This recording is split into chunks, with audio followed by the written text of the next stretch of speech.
You're listening to The Briefing, first broadcast on the 6th of June 2024 on Monocle Radio.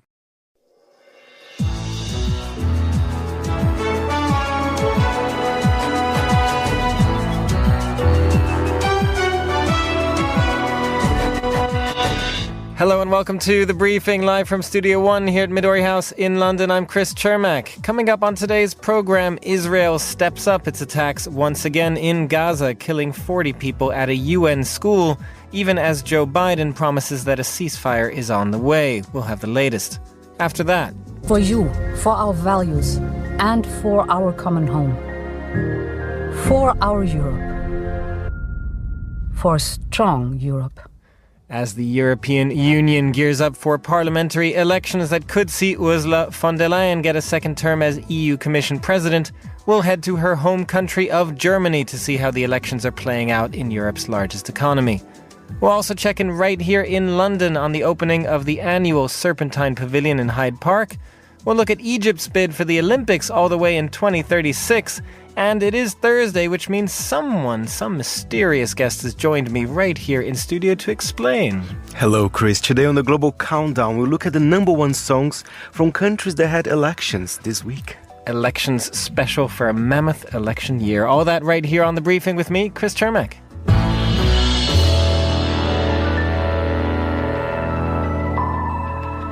It has been almost a week since Joe Biden went public with a ceasefire plan in Gaza, and the question now is whether the U.S. president once again may have jumped the gun. Despite agreeing to the proposal in theory, Israel has stepped up its attacks in Gaza this week, perhaps trying to get as much in as it can before a ceasefire takes hold, or else betting that the peace deal will fall through altogether. Biden himself, in an interview, has now suggested that Israel's Prime Minister, Bibi Netanyahu, may be prolonging the war to keep himself in power. Well, I'm joined now here in our Midori House studios by Greg Karlstrom, Middle East correspondent and author of How Long Will Israel Survive the Threat from Within? Greg, welcome to London. Nice to be here.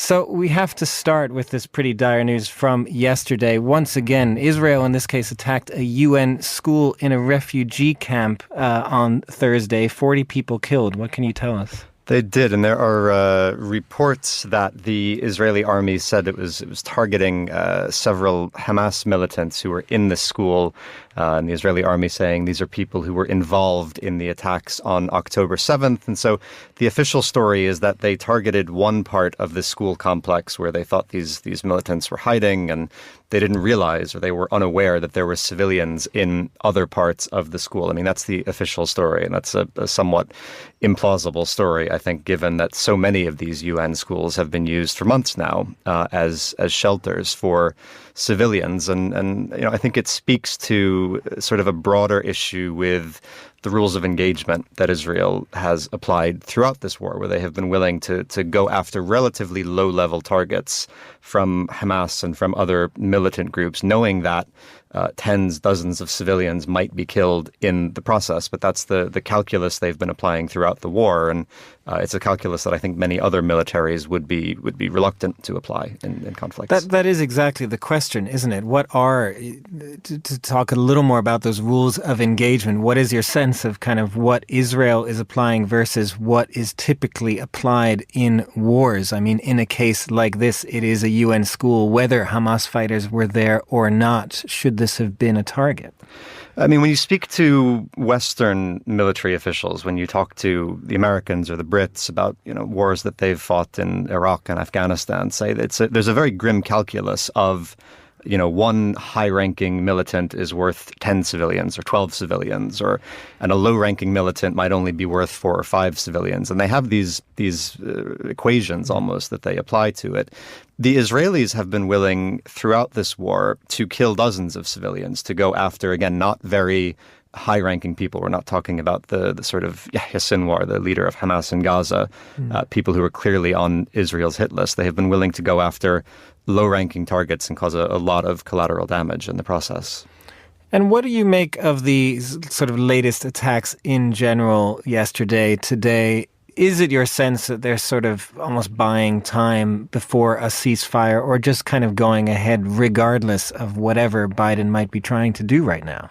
I think they're going ahead regardless. I mean, the Israeli army, the Israeli political establishment, they've been saying for weeks that they think this Rafah operation might put pressure on Hamas to be more amenable to a hostage deal and to a ceasefire, that military pressure would have some diplomatic utility. And I'm not sure whether or not that's the case. I mean, they've made that argument before in other rounds of fighting elsewhere in Gaza, and then hasn't driven Hamas to make a deal. But that is the argument they're making. And so I think while we're waiting for a response from Hamas to this latest proposal, I think the Israelis are going to go ahead with what they had originally planned in Rafah.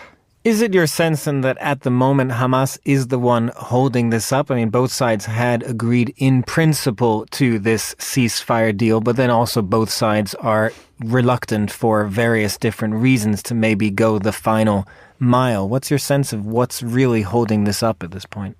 I think they're both holding it up, but I think the Israelis would like Hamas to be seen as the party that's holding it up. I mean, the substantive issue that is holding it up is the same one that has been an issue for months now, which is Israel doesn't want this to become a permanent ceasefire. Hamas does. And so they're negotiating over the language about how you move from the first phase of this ceasefire, which is a 6-week agreement, includes a hostage release, how you move from that to the second phase, which is meant to be a longer term, more enduring ceasefire. And they're negotiating over that. But I think for the Israelis, it's very convenient to be in a place where Hamas seems like they're the obstacle. They're the ones that are holding out for this more permanent deal that suits Prime Minister Netanyahu in Israel, who is torn between, I think, on the one hand, his war cabinet, which wants to make a deal, and I think his own inclination to at least make a temporary hostage deal, and his far-right coalition, which has no interest in doing that and is pushing him to continue the war. And what is your sense of within Israel, then, this idea that if a ceasefire is agreed, Bibi Netanyahu could be on his way out? Would that be presumably in the second step, not the first, or I don't know, but what is your sense of whether there's truth to that?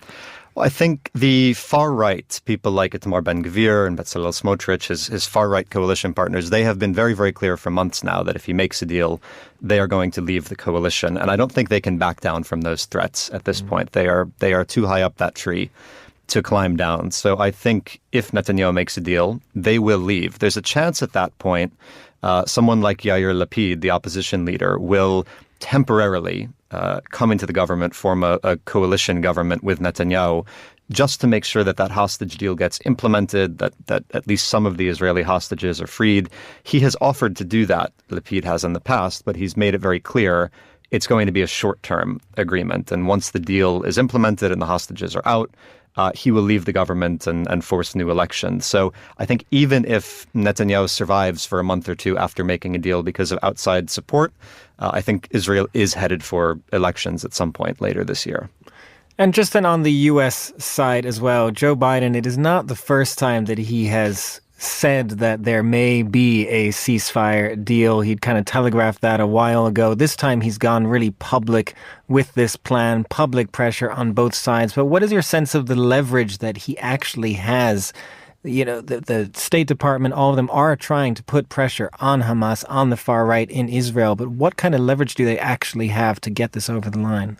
The leverage over Hamas is almost non-existent. The Americans don't have direct relations with Hamas. They are leaning on Egypt and Qatar to pressure the group. But the people who really matter from Hamas, the ones who have to decide whether or not to accept this deal, they're in Gaza. They're not outside, and no one really has direct influence over those guys at this point. They're in tunnels underground in Gaza. Over the Israelis, I mean, yes, of course, America has more leverage over Israel. But, you know, as we've all been saying for months, it's a question of whether or not America wants to use that leverage. We heard about a month ago Joe Biden saying if Israel went into Rafah in a big way, he might withhold shipments of bombs and other offensive weapons to Israel. Israel has now gone into Rafah. They've sent an entire division in. We've had some very horrific reports of civilian casualties coming out. The tent camp that was set fire last week after an Israeli strike. And Biden hasn't followed through on that threat to withhold weapon shipments to Israel. So the leverage is there. Does he want to use it? That's another question. Greg Carlstrom, thank you very much for joining us here in London. Now here's Vincent McAviney with today's other news headlines. Thanks, Chris. Western leaders have gathered in northern France to commemorate the 1944 World War II D-Day landings that liberated Europe from Nazi occupation. French President Emmanuel Macron is hosting US President Joe Biden and the UK's King Charles III, as well as Canadian Prime Minister Justin Trudeau. Polls have opened in the Netherlands to kick off 4 days of voting in European Union parliamentary elections across the 27 member states. Geert Wilders of the far-right Party for Freedom was among the first senior politicians to cast his ballot. South Korean President Yoon Suk-yeol says the country will step up cooperation with African nations to secure a stable supply of critical minerals and speed up negotiations to promote economic partnerships and trade. South Korea is hosting a first-ever summit with the leaders of 48 African nations. Those are the day's headlines. Back to you, Chris. Thanks very much, Vincent. European Parliament elections kick off today in the Netherlands and run through Sunday across the 27 European Union member states. As part of our continuing series throughout this week and the last week, we'll head live today to Germany, Europe's largest economy, where Chancellor Olaf Scholz's coalition government is expected to get a pasting by voters in favor of the conservative Christian Democrats and the far-right Alternative for Germany, or AfD. Well, I'm joined now by Andrew Bulkley, co-founder of 20% Berlin, a newsletter for Berlin's foreign population. Andrew, great to have you back on the show. Germany votes on Sunday. What are the polls saying at this point? It looks like the Christian Democrats are back in the ascendancy.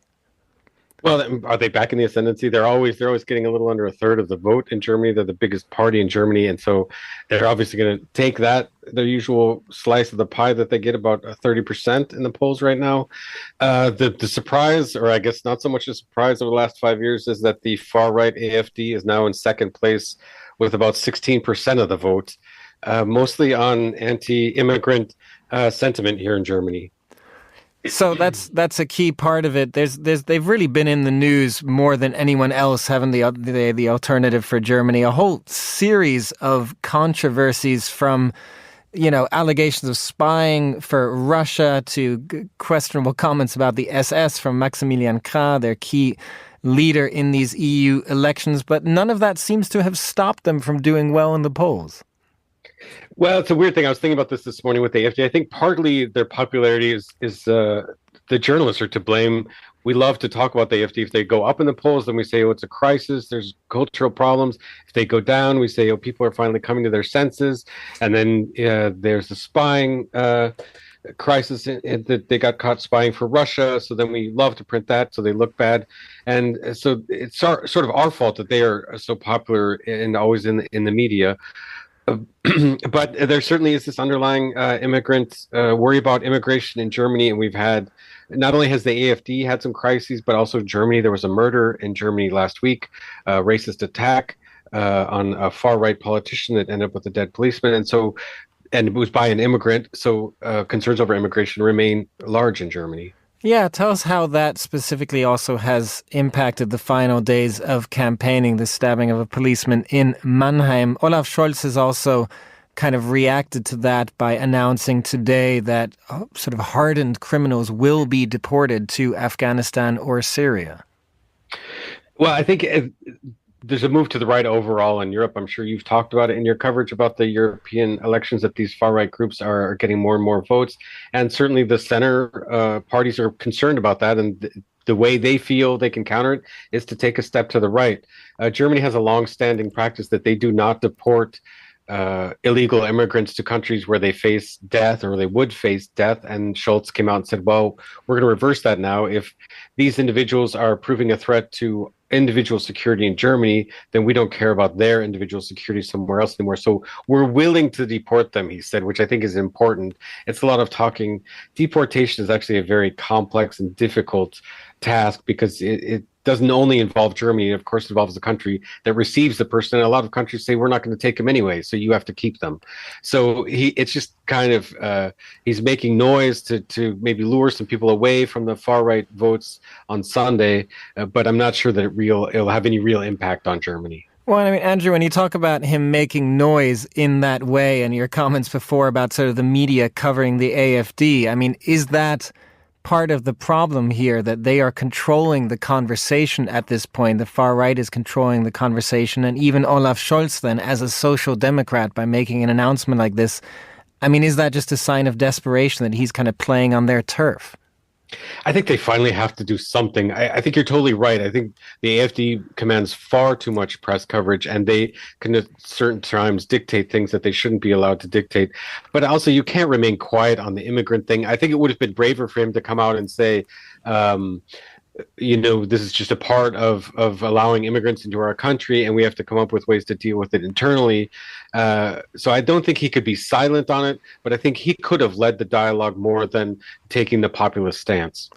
And just finally, Andrew, we've talked about this before, but just paint a bit more of a picture for us of why Olaf Scholz and his coalition government with the Greens and the Free Democrats are doing so badly at this point. Oh, it's kind of a perfect storm. That we've got the environmental, we're not getting a grip on the environmental crisis. So the people on the far left that elected this government say, hey, you're not doing enough. Over on the other side, there's the farmer protests, which are across Europe, and they're saying, hey, you're putting too many regulations on us. You're making too many demands of us, and we can't make any money anymore. So the people on the right that did not elect them now want to get these other governments in. You're like, for example, the CDU is not governing right now. They'd like to get the CDU back in there. And then you have this immigrant problem, which it's not a problem. It's viewed as a problem that the Greens pretty much want to. They don't want to have open borders, but they want to allow many more immigrants in. So they're kind of a perfect storm of all of the problems that are right now facing Germany. It looks like this coalition isn't doing enough, even though they probably are.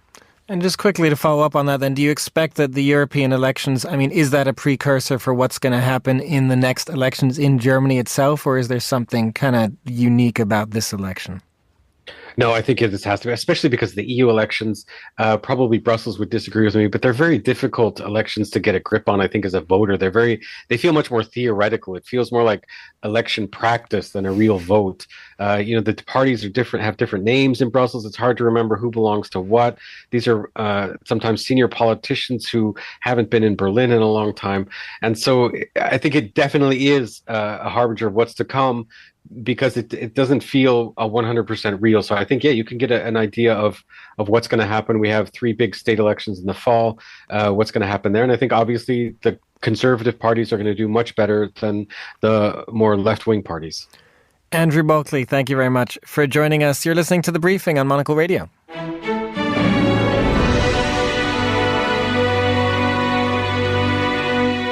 You are back with The Briefing. I'm Chris Chermak. Here in London, this year's Serpentine Pavilion opens today. The temporary structure, which is built and open to the public in Hyde Park every summer, is often used as a conceptual testing ground. This year's design is by Min-Suk Cho, founder of Seoul-based design studio Mass Studies. And Cho's project, called Archipelagic Void, is composed of 5 separate structures: an auditorium, tea house, gallery, library, and play tower, positioned to create a small central courtyard or madang similar to those that are found in traditional South Korean houses. Monocle's Nick Manise was at the pavilion's preview yesterday. He spoke to Cho and to the Serpentine Gallery's curator and pavilion commissioner, Hans Ulrich Obrist, who we'll hear from first, explaining the purpose of the public pavilion.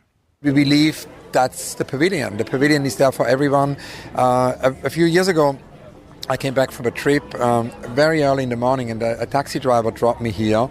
And he obviously assumed that I would probably, go to the office, because no one would go to see an exhibition at 7 a.m. And he said he always wanted to talk to someone at the Serpentine, and he wanted to tell us the story. So I said, of course, I'm happy to listen to the story. And he said, came on a walk on a Sunday. He said his family never visits museum.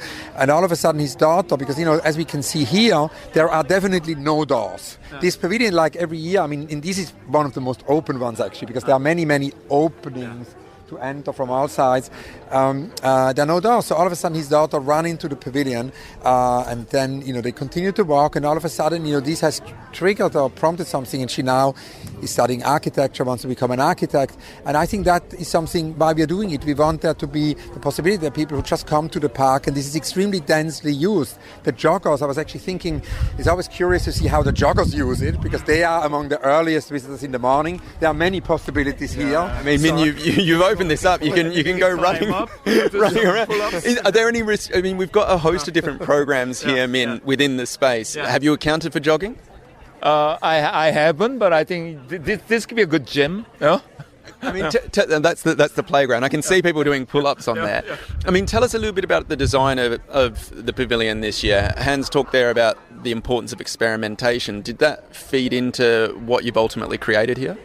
I think our experiment is about the diverse activities, a purpose is given, and how this kind of exciting social condition can be generated from bringing people with the different sort of interests coming together. I think that's also the main thing. And then, but for me, it's also, in a way, it was a couple of things like using stone front for the. I mean, it's in terms of sustainability point of view. Also, using timber structure as a main structure for the pavilion, which came from very close location. Not the engineering wood. I mean, that also so very good. But for us, it was the first time. But it was also realized it was the first time for the Serpentine, which is actually quite interesting to notice, because I think it's so those two things are quite exciting. And then, of course, there are other things. I don't know. I mean, let's talk about those other things. So the inspiration comes from Madang and the idea of this sort of central courtyard around which buildings are formed. Yeah. Why bring that to the UK? Why did you want to show this form and this typology?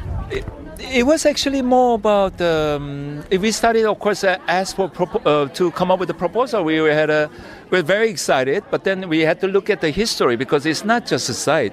It has this intense narrative, just kind of layers and layers of this collective experience that has built since year 2000 as a 23rd architect to have an honor to do it.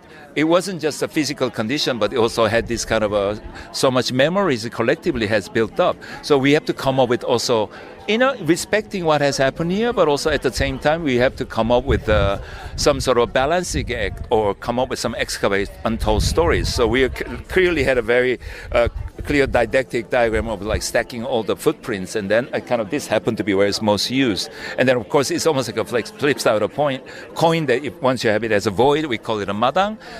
Opportunity emerge from the periphery.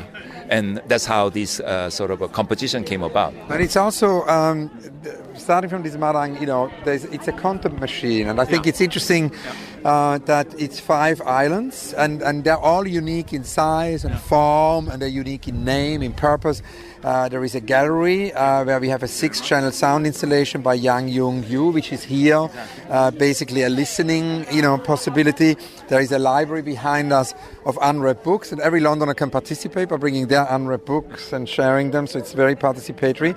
Then we have, of course, the biggest space, which is the auditorium, where we're going to program films and park nights. And particularly exciting is on the 28th and 29th of June, we're going to have Mian here, one of the world's leading choreographers from Seoul, and she is one of Min's closest friends. And so it's going to be totally holistic, because she's going to, with her dance, answer to the architecture. She already inspired. She came last night, sneak preview, and we are talking about how she's going to use it actually.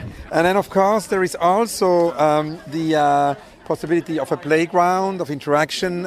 We talked about that, and I mean just call it a gym also. And then we have the coffee shop and tea house. I mean, the Serpentine used to be a tea house. It's possible to have a coffee and a tea here. There's a Korean tea in there. Exactly. And then one thing which I maybe didn't answer at the beginning is, in terms of the process, if we can add that, is that, of course, it also comes out of, looking at buildings. And Bettina Korek and I and our teams were very deeply moved by the I can never pronounce it, the Wonam temple, right? Wonam temple. Because Minsuk created last year this temple in Seoul, which is an extraordinary urban acupuncture. It's really bringing together in a very dense urban condition, an existing building which was hidden, and creates a whole journey around it. And that impressed us so much that we thought, maybe we could invite Minsuk to London to create a similar journey here. And I think it is a journey. I feel we are here and having possibilities to explore always differently, and each visit here is a journey. So we hope that visitors will come back many, many times over the summer. I hope so too. Min, we've got one closing remark. Okay, what do you hope people take away from this? Here, I think everybody just feel at home and really free to choose what they like to do. I mean, it could happen on a daily life, or it could be a visitor, have a very special experience once. But I think also it's a place to have people come together. I think it's a very important role to be emphasized, what architecture can do as a communicative. It's gregariousness. I think that's what we're hoping. Nick Manise there reporting from London's Hyde Park. You are listening to The Briefing on Monocle Radio.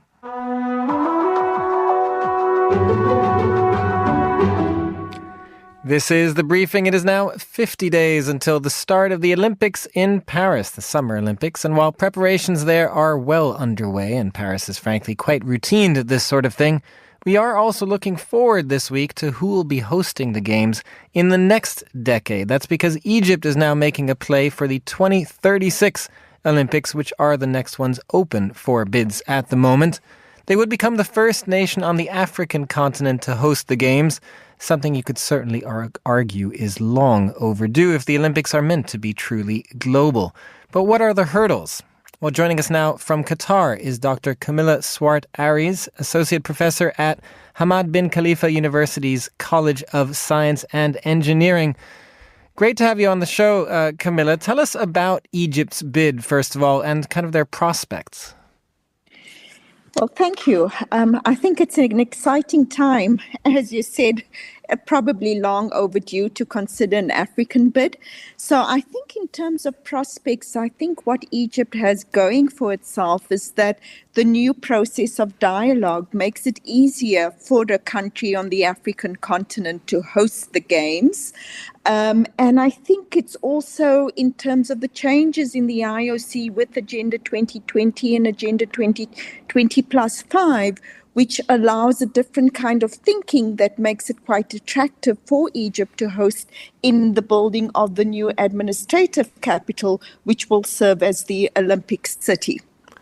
And tell us a little more about kind of the challenges here for Cairo or a place like Egypt, or the new city, as it were. What kind of help do they potentially need in order to host something like the Olympics? Because this has always been the problem, hasn't it? We're kind of relying these days on cities that have the infrastructure already in place, because it is pretty hard to host a big event like this.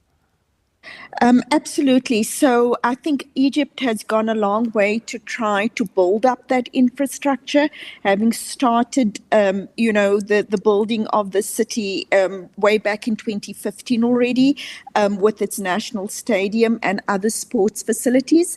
But I think it also goes to a track record of hosting sporting events. And I can just talk about my own experience having worked at the Cape Town 2004 Olympic bid, albeit a long time ago. And as I mentioned, the thinking has changed around the hosting of these mega events and trying to make it more feasible for other countries to come in and make it easier. But I think challenges are in terms of track record, hosting successful events, in terms of soft skills. Hosting so many world championships at the same time requires a wide range of skills to put these essentially world championships on and during a 2-week, effectively what is a 2-week period. So that's quite challenging. And of course, related to that are budget and financial issues. And in Qatar, in Egypt's case, they're also up against other contenders like Qatar, who is also set to host, keen to host and aspires to host an Olympic Games, potentially also for 2036. So there will, of course, be other contenders. But just finally, tell us a little more about this shift, because I am curious when you describe this shift in tone from the IOC. I mean, what is that shift about exactly? Because it is, again, as we say, quite hard to host the Olympics. And I wonder if part of the shift is just whether, how much cities place an emphasis on almost completely transforming their city's infrastructure in order to host it. Is that where, the IOC and others can maybe make things a little bit easier? I think it goes a long way. If I think back to the Cape Town bid, we came just out post-apartheid, and it was all about socio-economic transformation, changing the apartheid city. But I think in retrospect at that stage, the IOC was not ready for that kind of thinking. But now we see that where the city or the country needs to plan in advance for its citizens in the future, and not sort of retrospectively fit the Olympic Games into a city. So I think it's a lot more positive for cities like Cairo to put the city up front, and then have the games fit the plans, the development plans for the city. Dr. Camilla Swart-Aries in Qatar, thank you very much for joining us. You're listening to The Briefing.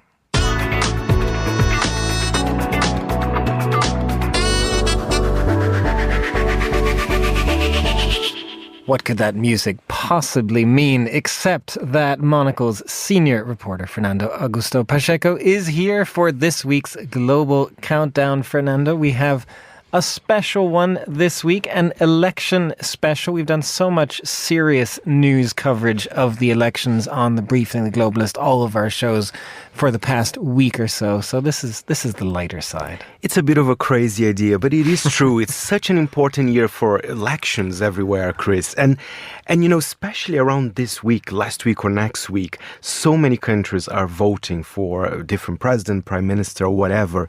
And we have a very interesting selection. They're very different countries as well. Let's see if their music taste is very different as well. I'm sure it is going to be quite different just because of the list, right? It is such a range of different countries. So where are we headed to first? Which we're not going in the order that the elections themselves were held. We're just going to keep this simple, alphabetical order, right? Alphabetical order, so there's no best or worst, it's just different countries here. We're starting with Belgium.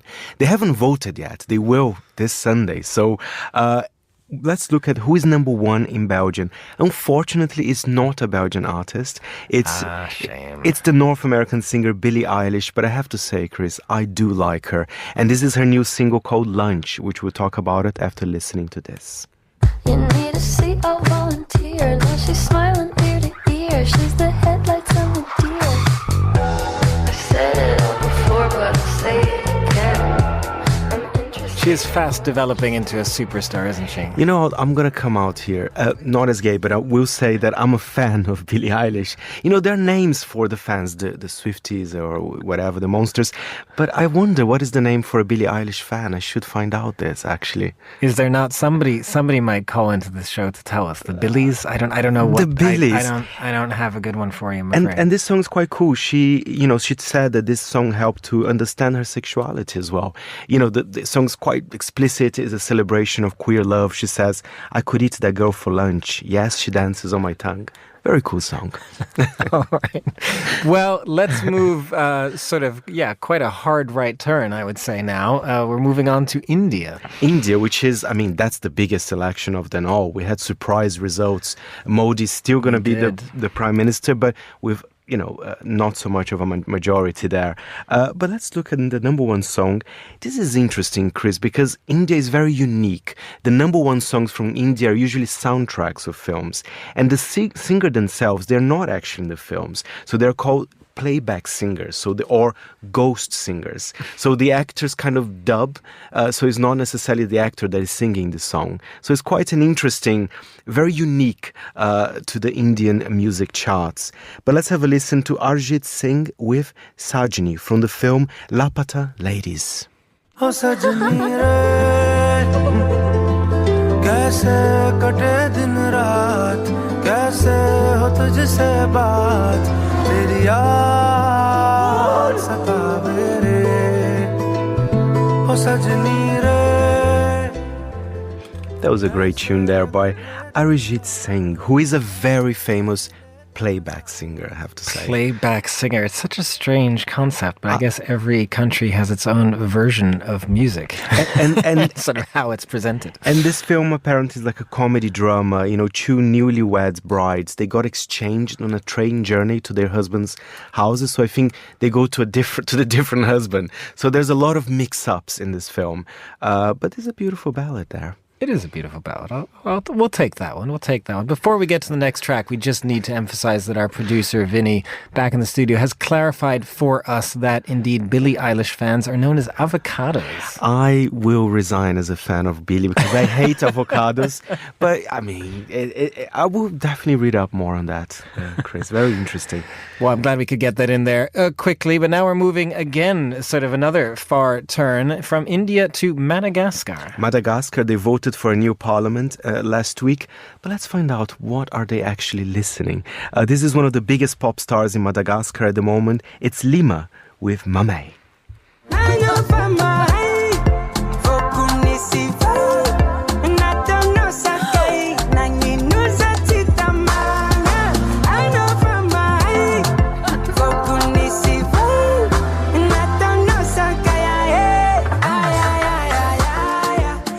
I like the Malagasy rhythms there. Very sunny. Very good rhythms, very catchy. It's a good catchy tune. I like that. I'll take that. I like that it's from Madagascar. Once again, we have a local number one. I couldn't really find the lyrics for the song, but looking at the video, which is, high budget, I would say, there's a woman, she receives two small action men on her house. One is wearing a suit and the other one is not wearing a suit. It's a bit scrappy.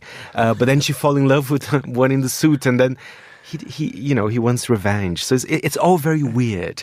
The guy not in the suit wants revenge. Yes, and he's the singer. It's Lima. Oh, I see. Not the capital of Peru. Okay, no, not the capital of Peru, no. But speaking of Peru, we are heading to South America, Central Latin America next. Oh, I struggled with that transition, so we're just going to ignore that. But we're going to Mexico. Of course, they had big elections too. Big election. Their first female president, Claudia Sheinbaum. Very interesting news from the country. And I have to say, Chris, I think we've mentioned this before. Mexico is going through a tremendous phase musically. Their artists are being exported, especially to the US, and they're doing very, very well, including those two that from the song that is number one at the moment is Natanael Cano and Oscar Maidon with the song called Madonna. Let's have a listen.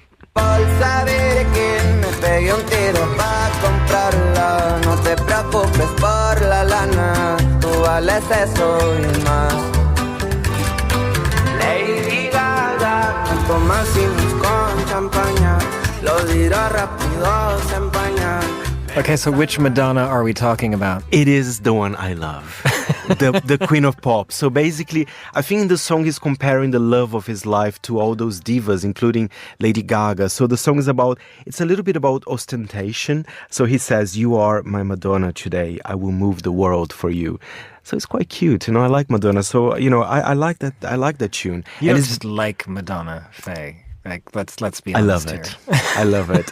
And the song has this kind of corrido beat, which is it's like poetry, which is part of the Mexican music scene as well. It's it sounds like a very classic Mexican tune, but it's a good one. Interesting. Well, let's move on to not our number one, but our, later in the alphabet for this countdown. South Africa also, once again, big historic elections. What's the music scene like? The music scene is fantastic. Their music genre, Mapiano, is conquering the charts worldwide. I think it's a very creative music scene.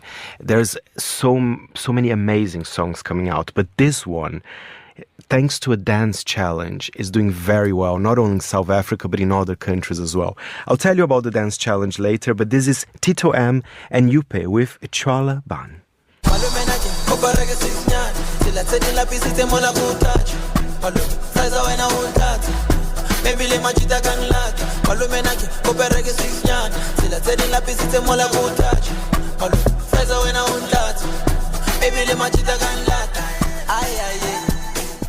The dance challenge is very simple, Chris. I think it's like basically you have to move your shoulders in a very fast way, like almost in a throbbing way.